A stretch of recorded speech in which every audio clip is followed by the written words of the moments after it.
第二次纾困金方案将在今日敲定。我们之前说过，国会正常是在上个星期就会休会，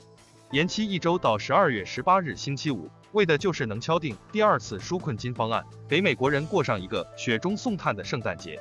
今天是12月16日，据报道，美国国会谈判代表已经接近完成新一轮的纾困法案，其中包括第二轮的现金支票，但有可能不包括民主党要求的向州和地方政府提供更多资金，以及共和党要求的企业责任保护。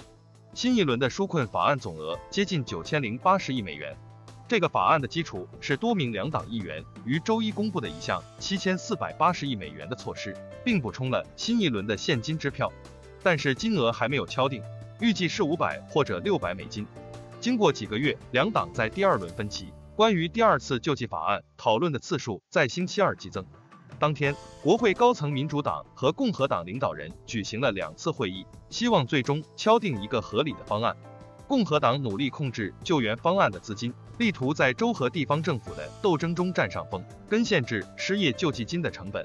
12月26日，将有超过1000万人的失业救济金用完。新冠肺炎爆发9个月后，许多企业只能勉强维持经营，而且需要资金来分发新疫苗。这些新疫苗最终为美国恢复正常提供了希望。参议员乔曼钦是两党达成纾困方案的穿线人，他说，美国各个领导层都想达成这一项方案。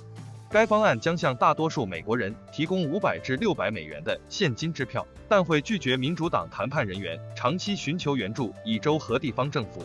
该方案还取消了对企业的责任保护，这是参议院多数党领袖米奇·麦康奈尔一直关切的优先事项。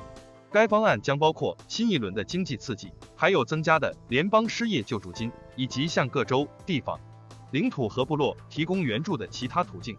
曼钦星期二早上说，我们要完成新一轮方案才能回家，我们必须让美国人生存下去。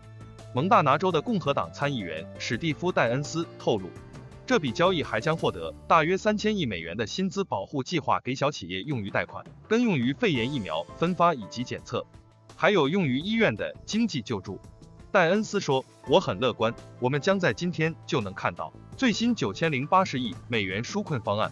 而且可能在我们本周末回家之前就可以通过。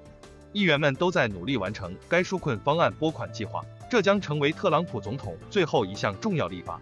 他们都希望在周五午夜之前将完成的纾困方案计划交付给川普，不然到那时候政府将部分关闭，因为上周的临时拨款法案将到期。如果不完成纾困方案，又需要更多的资金来运行国会跟政府，